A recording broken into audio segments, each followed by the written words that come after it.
नमस्कार। चलिए एक स्थिति की कल्पना करते हैं। कोई गया में है और उसे एक बहुत जरूरी एफआईआर यानी कि शिकायत दर्ज करानी है। वो पुलिस स्टेशन पहुंचते हैं, लेकिन वहां उनकी एफआईआर लिखने से मना कर दिया जाता है। अब ऐसी तनावपूर्ण सिचुएशन में क्या किया जाना चाहिए? आज के इस विश्लेषण में हम इसी पूरी प्रक्रिया को बहुत ही आसान भाषा में समझेंगे। देखिए, ये एक ऐसा सवाल है जो बहुत कॉमन है और लोगों को बहुत परेशान भी करता है। ज्यादातर लोगों को यही लगता है कि अगर पुलिस ने ही मना कर दिया तो शायद अब सारे रास्ते बंद हो गए। पर सच तो ये है कि ऐसा बिल्कुल भी नहीं है। तो चलिए देखते हैं कि ऐसे में क्या-क्या कदम उठाए जा सकते हैं। तो सबसे पहले बात करते हैं उस पहली अड़चन की, जब एक नागरिक पुलिस स्टेशन पहुंचता है और उसे अपनी रिपोर्ट दर्ज कराने से मना कर दिया जाता है। जी हाँ, बिल्कुल। ये एक ऐसी सिचुएशन है जहां कोई भी इंसान खुद को बहुत बेबस महसूस कर सकता है।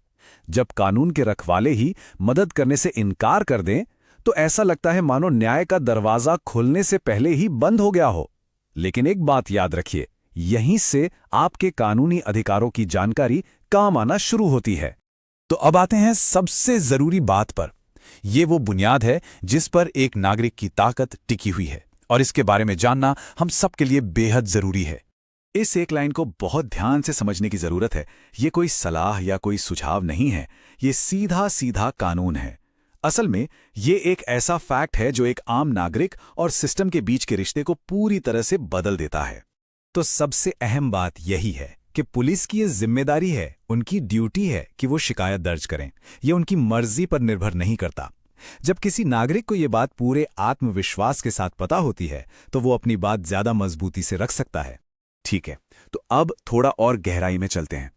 मान लीजिए कि पुलिस स्टेशन में आपकी बात नहीं सुनी जा रही, तो अब क्या? यहीं पर कानून में एक बहुत ही पावरफुल टूल दिया गया है। इसे कहते हैं जीरो एफआईआर।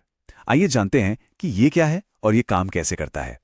देखिए, इसी सिचुएशन के लिए कानून में एक बहुत प्रैक्टिकल हल दिया गया है। ये समाधान इस बात को पक्का करता है कि सिर्फ थाने की सीमाओं या अधिकार क्षेत्र के चक्कर में किसी को न्याय मिलने में देरी ना हो। तो ये जीरो एफआईआर आखिर है क्या? सीधी भाषा में कहें तो इसका मतलब है कि अगर कोई अपराध हुआ है तो पीड़ित व्यक्ति किसी भी नजदीकी पुलिस स्टेशन में जाकर अपनी एफआईआर दर्ज करा सकता है, भले ही वो जगह उस थाने के इलाके में ना आती हो। वो स्टेशन इस आधार पर शिकायत लिखने से मना नहीं कर सकता। और सबसे अच्छी बात यह है कि सारी जिम्मेदारी नागरिक पर नहीं, बल्कि पुलिस डिपार्टमेंट पर है। एक बार जीरो एफआईआर दर्ज हो गई तो फिर उसे सही पुलिस स्टेशन तक पहुंचाने का काम पुलिस का है। शिकायतकर्ता को इसके लिए भाग दौड़ करने की कोई जरूरत नहीं है।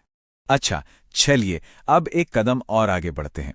मान लेते हैं कि जीरो एफआईआर का विकल्प भी किसी वजह से काम नहीं कर रहा है, तो क्या इसके बाद भी कोई रास्ता है? जी हां, बिल्कुल है, और ये एक बहुत ही मजबूत और आधिकारिक कदम है। देखिए, ये एक गंभीर स्थिति है, पर कानून ने इसके लिए भी एक रास्ता बनाया है। अगर निचले स्तर पर सुनवाई नहीं हो रही है, तो फिर इस मामले को एक सीनियर अधिकारी के ध्यान में लाना होता है। इसका प्रोसेस बहुत ही सीधा है। अपनी पूरी शिकायत को लिखित रूप में तैयार करना होता है, जिसमें घटना का पूरा ब्यौरा हो और यह भी लिखा हो कि कैसे और कहां एफआईआर दर्ज करने से मना किया गया। फिर इस एप्लीकेशन को सीधे एसपी ऑफिस में जमा करना होता है। अब एसपी यानी कि सुपरिंटेंडेंट ऑफ पुलिस जिले के एक बहुत सीनियर पुलिस अधिकारी होते हैं। उनके पास ये अधिकार भी है और जिम्मेदारी भी कि वो ये सुनिश्चित करें कि उनके नीचे आने वाले सभी थाने कानून का ठीक से पालन करें। शिकायत जब उन तक पहुंचती है तो इसका मतलब है कि अब उस मामले पर गंभीरता से ध्यान दिया जाएगा। तो चलिए, अब तक जो कुछ भी हमने समझा है उसका सार देख लेते हैं। आज की इस पूरी बातचीत का मकसद सिर्फ एक है, जानकारी के जरिए मजबूत बनना। इन खास बातों को हमेशा याद रखना चाहिए। ये 3 पॉइंट्स किसी भी नागरिक के लिए सबसे काम के हथियार हैं। पहला, आपका मौलिक अधिकार। दूसरा, उसका तत्काल समाधान। और तीसरा, अगर कोई सुनवाई न हो तो मामले को आगे कैसे बढ़ाना है। ये एक तरह से आपका पूरा एक्शन प्लान है।